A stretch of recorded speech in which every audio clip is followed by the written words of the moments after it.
জায়গা। একটা বাইক নিয়ে আসছিলাম, মোটামুটি একটা অসাধারণ দৃশ্য দেখা যাচ্ছে এখানে।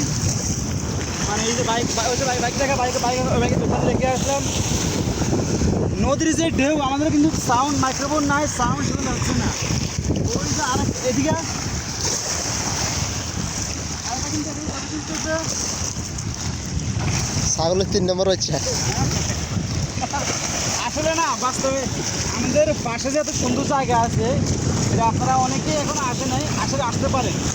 এই যে আমাদের কক্সবাজার না গিয়ে অনেক দূর, আমাদের নোয়াখালী এইদিকে আছেন, বৃহত্তর নোয়াখালীতে আছেন, চাঁদপুরের দিকে আছেন, আমাদের কুমিল্লার দিকে আছেন। আপনারা চাইলে আমাদের এই নোয়াখালী অঞ্চলে মুসাফিরে আসতে পারেন। আসলে অনেক বড় জায়গা। ওই যে তাদেরকে দেখা, তারা কিন্তু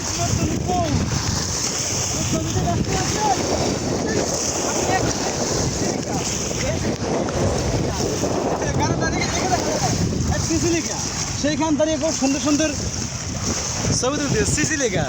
হ্যাঁ, এরকম ভিডিও দিয়েছে। আচ্ছা, তো আমি জায়গাটা খেয়ে দেবো একটু।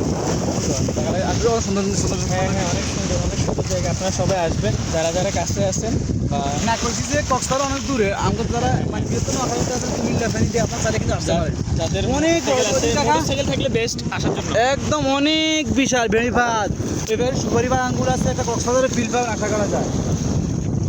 তারপরে এইদিকে অনেক বাধা আসাটা আপনারা আসতে পারেন। তো আমরা কিছুক্ষণ আনন্দ করবো আপনাদের। ইনশাল্লাহ আমরা আবার ভিডিও শেষে বিকেলের মধ্যে যখন রোদটা একটু নিচে নেমে আসবে, ভাই এখানে কিছু সামা আসবে, ছায়া আসবে, আমরা